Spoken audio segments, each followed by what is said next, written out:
Forearm smash, he described the incident leading up to the first goal here from Calvert-Lewin on Lenny Yoro. Jamie?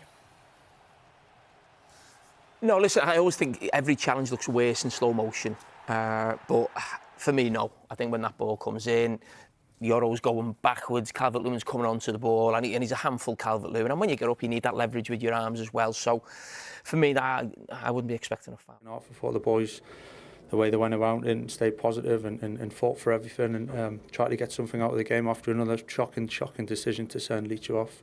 It's 2 games in a row we've had decisions like that go against us, but that was one of the worst I've seen. Have you sought an explanation from the referee? You clearly don't think it's a red card.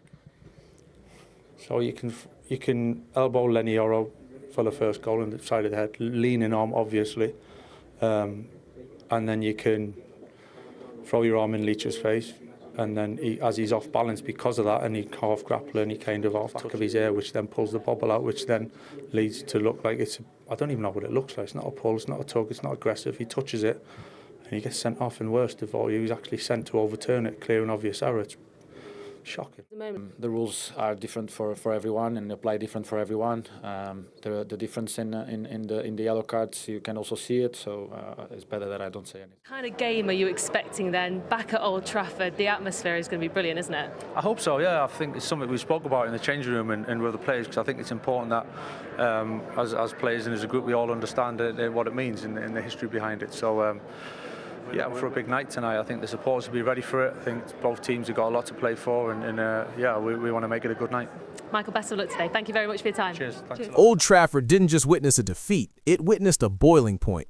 When Manchester United fell 1-2 to Leeds United, the scoreline only told half the story. The real drama unfolded on the touchline, in the studio, and in the hearts of fans who watched chaos, controversy, and raw emotion collide in one unforgettable night. From the first whistle, this wasn't a calm, tactical chess match, it was a storm. Leeds came out fearless, pressing high and disrupting United's rhythm early. Their opener felt like a warning shot, but when the second goal hit the net, the tension inside Old Trafford became almost unbearable. United pulled one back, but the game had already slipped into something far messier than just football. Standing on the sidelines, Michael Carrick looked like a man trying to keep control of a situation that was spiraling. Known for his composure as a player, Carrick's calm exterior cracked as decisions from the referee began to pile up against his side.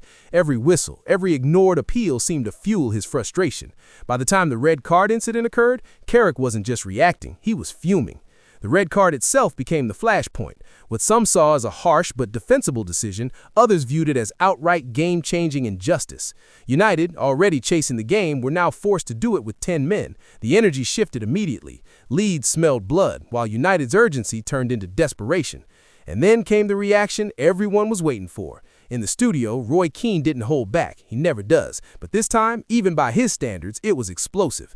Keane questioned not just the decision, but the consistency of officiating. His frustration mirrored that of the fans, calling out what he described as shocking judgment from the referee.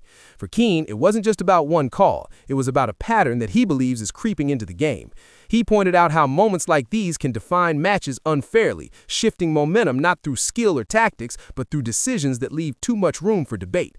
And when someone like Keane speaks, people listen, not because he softens his words, but because he sharpens them. Back on the pitch, United tried to fight. There were flashes of urgency, moments that hinted at a comeback, but the structure had been disrupted.